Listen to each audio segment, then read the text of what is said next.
एक ऐसे भविष्य की कल्पना कीजिए जहां एक एआई सिस्टम किसी को गलत तरीके से लोन देने से मना कर देता है, एक सेल्फ ड्राइविंग कार दुर्घटना कर देती है, एक एल्गोरिदम तय करता है कि किसे अवसर मिलेगा और किसे नहीं। तुरंत मन में एक प्रश्न उठता है, जिम्मेदार कौन है? क्या एआई को दोष दिया जा सकता है? क्या एआई को कर्म लगता है? इन सवालों का उत्तर भावनाओं या तकनीक से नहीं, बल्कि पूर्ण स्पष्टता के स्थान से लेते हैं, भगवद गीता से। कृष्ण केवल युद्ध भूमि में खड़े अर्जुन से नहीं बोलते, वे हर उस व्यक्ति से बोलते हैं जो संसार में कर्म करता है। और आज एआई भी कर्म ही है। अधिकांश लोग कर्म को इनाम और सजा के रूप में समझते हैं। अच्छा कर्म सुख, बुरा कर्म दुख। लेकिन कृष्ण की व्याख्या इससे कहीं गहरी है। भगवद गीता में कर्म केवल क्रिया नहीं है, कर्म वह क्रिया है जो चेतना, अहंकार और इच्छा से बंधी हो। कृष्ण कहते हैं, यज्ञार्थात कर्मणो न्यत्र लोकोयम कर्म बंधनः, स्वार्थ से किया गया कर्म आत्मा को बांधता है। और आज यह श्लोक एक गहरी सच्चाई बताता है।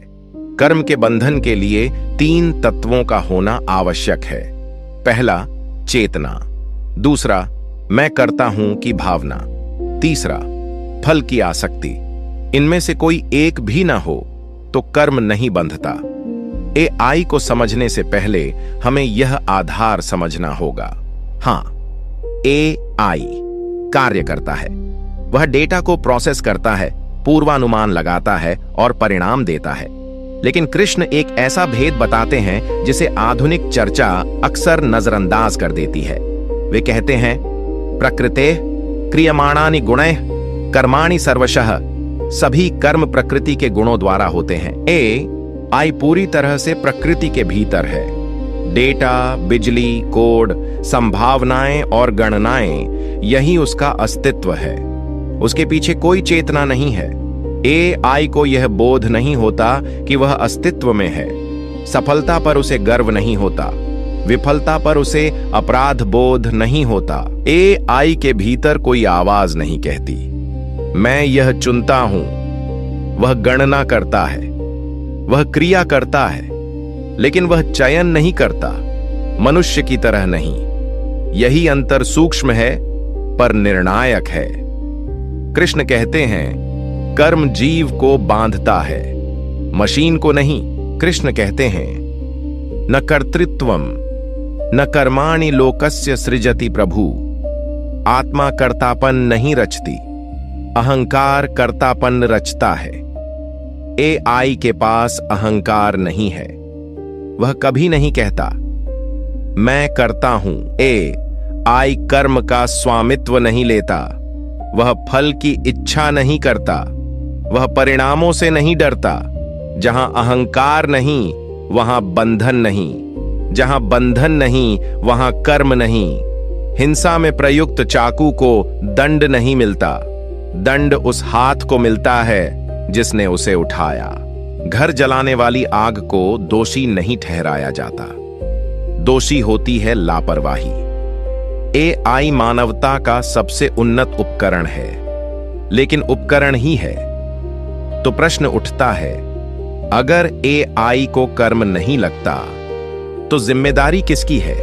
कृष्ण का उत्तर साफ है, पर असुविधाजनक। जिम्मेदारी को कभी आउटसोर्स नहीं किया जा सकता।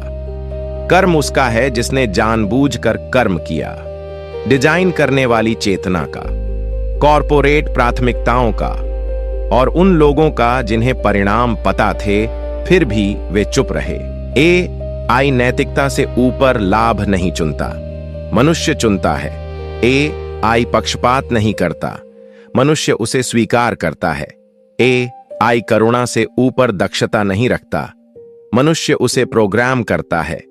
उपकरण को कर्म नहीं लगता, कर्ता को लगता है। एआई वही बढ़ाता है जो मानव चेतना में पहले से है।